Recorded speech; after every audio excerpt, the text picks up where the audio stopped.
feel like every year I've told myself I'm going to watch more movies in cinemas, and every year I have not done that until I started doing movie reviews here, and I've absolutely been loving it.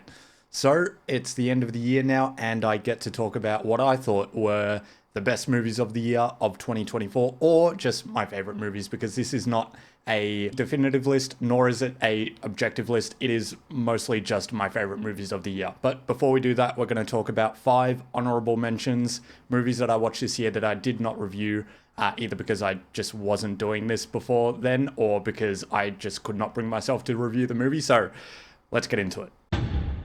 Speak No Evil is a remake. Yes, it came out in 2022, but they made a remake that came out this year, and it was really, really good, I would say, personally. I really fucking enjoyed this movie. Probably the number one reason for that is James McAvoy. He does an absolute masterclass of a performance in this movie. 1 second, he is extremely scary and abusive. Next second, he's super happy and outgoing. But you never know which version of this person you're going to get, and that is fucking terrifying. And I think if it wasn't for James McAvoy and the amount of charisma that he brings on screen, this movie would not have been as worthy of a remake as it was for a 2-year gap between the original and this.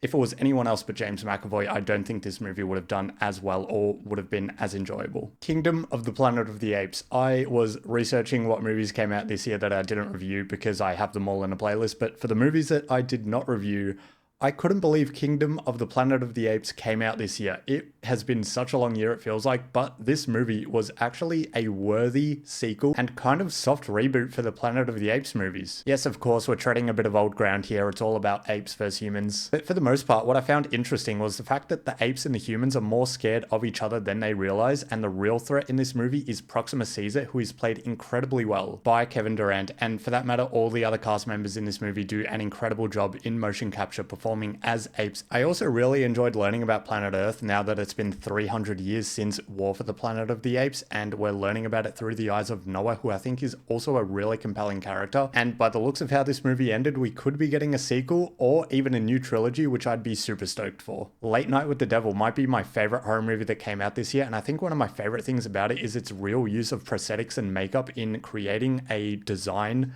for a possession that happens in this movie that is absolutely horrifying and kind of reminds me of horror movie possessions that happened back in like the 80s, in movies in the 80s, where it is not so much CGI and a little bit more makeup and a more old school vibe. And another thing that kind of adds to that old school aesthetic of this movie is the fact that it's shot for the most part in a 4:3 aspect ratio, which I think is a really cool technical storytelling motif for this movie in particular, because it is a found footage movie based on an old talk show, which I think does a really good job of engrossing you in that setting. But another thing that really adds to this movie, I think, and is probably the best part of it, is David Dastmalchian. He does an absolutely phenomenal job as a lead in this movie, not just as a talk show host, but also he tears back that humanity behind someone that would be under so much pressure in this position, and he just does a fantastic job there. Dune Part 2. This movie created a fucking movement when it first came out. The El Gaib, the prophecy, it was all true. Some of it was forged and just kind of created as it went along, but it made for one hell of a story following Paul Atreides, and above all else, I think this movie just looked fucking beautiful. And all thanks to that goes towards the incredible collaboration between Denis Villeneuve and cinematographer Greg Fraser. You'd think by now sci-fi fans would be kicking themselves if they had to watch another sci-fi movie set on a desert planet. In the entire vastness of space, the only fucking sci-fi movies we get are set in desert planets. But I really think all thanks to Craig Fraser for making this movie such a beauty and stunning movie to watch. I really think if you took any shot from this movie and screenshotted it and printed it out, you could have a brand new poster on your wall. It is just stunning. It is that good. Now, unfortunately, one of the best parts of this movie is not Oscar worthy, because the Oscars have decided that the Dune Part 2 soundtrack by Hans Zimmer has reached the limit of using pre-existing music for the film. So it is a shame that it won't be getting nominated. However, it is such a calming soundtrack to listen to and really uplifting at the same time. But at the end of the day, if it ain't broke, don't fix it, and this soundtrack is great. The Wild Robot is an absolute fucking tearjerker of a movie. I swear to God, there was at least 3 times during this film that I almost bawled out fucking crying. It is an emotional journey for this robot who crash lands on this planet and disturbs a nest of ducks, pretty much wiping out the entire family except for one, who this robot now has to teach how to eat, swim, and fly independently so they can live the rest of their lives on their own. Simple premise, sure, but each milestone this duck reaches is such an incredible achievement to see, and for the duck to grow up before your eyes is so goddamn emotional. This movie's also got such a stacked cast for what feels like such a small animated film,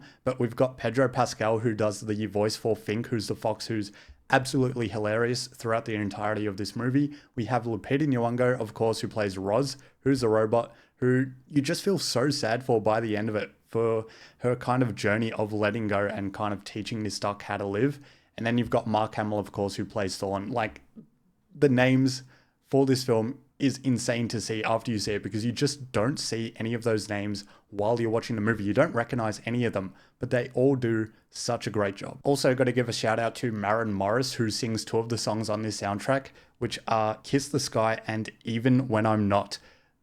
Damn, when those songs started playing in this movie, the tears almost started flowing. And yeah, if you can sit through that without crying, you're some kind of fucking psychopath, I swear to God. And now that we're done with the honorable mentions, we can get into the top 5 movies that I thought were the best of 2024.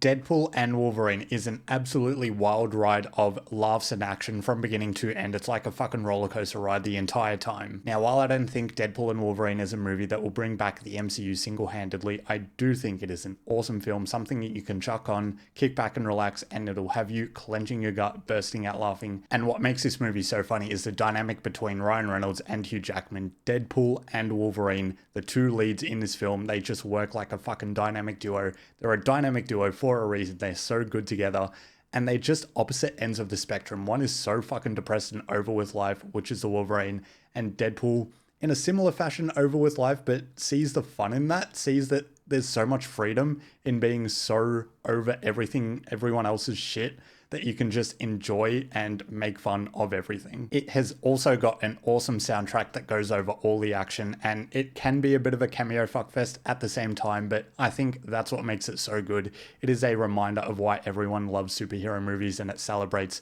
all past superhero films in 20th Century Fox and Marvel.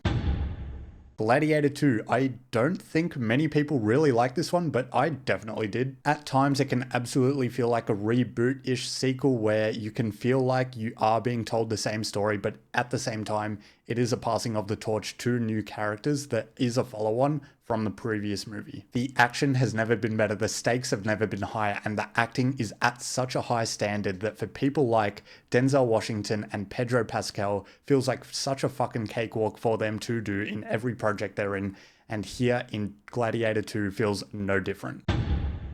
Conclave is a movie I only just watched like 4 days ago, but I think it is honestly one of the best movies of the year. And for the last 4 days, the Conclave soundtrack is something I've been listening to in my car when I've been going absolutely anywhere. One of the things I said in my review for this movie is that the movie sits in silence quite a bit, and the soundtrack works really well as background music, as suspenseful, threatening background music. It only comes on when it's really necessary, but for the most part, the movie is quiet and silent. But you know the old saying, too much of a good thing is not good at all, and this soundtrack is used very sparingly, but when it does come on, it is incredible. And you know what else is incredible about this movie? The entire fucking cast. Let's list them off here. We got Sergio Castellitto, John Lithgow, Stanley Tucci, Isabella Rossellini, Carlos Diaz, and Ralph Fiennes. Now, of course, Ralph Fiennes is the lead and he does a great job there, but with so many big names in this movie, you'd think they have such a hard job sharing the camera with everyone, but they do a really good job at giving every single character and actor their own moment to shine. And while this movie is a mystery thriller and it is based on a very serious real-world topic of choosing a new pope,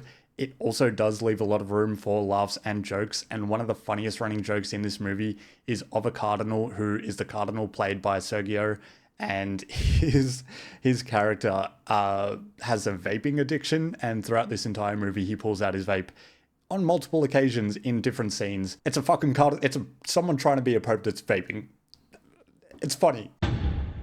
The Substance was a very strange experience, but a very, very good movie as well. I thought this movie was a great juxtaposition between a life that people want and idolize and a life that is really theirs and their reality, and kind of showing them the ups and downs of both sides. It is a grass is always greener on the other side kind of story, and it also tries to get people to accept a life that they may have had that has now come to pass, maybe an old job, or something that you've let go and now you're kind of coming to terms with that. And while that messaging can be super simple, the way that this movie is shot is far from it. It's like an addicted TikTok scroller's dream of oversaturation in colors and visuals. And I think this movie is another masterclass in the prosthetics and makeup department, where all of the body horror stuff is just intensely disgusting and gross and horrifying to look at, but at the same time such an achievement and impressive feat in creating just a gross monster.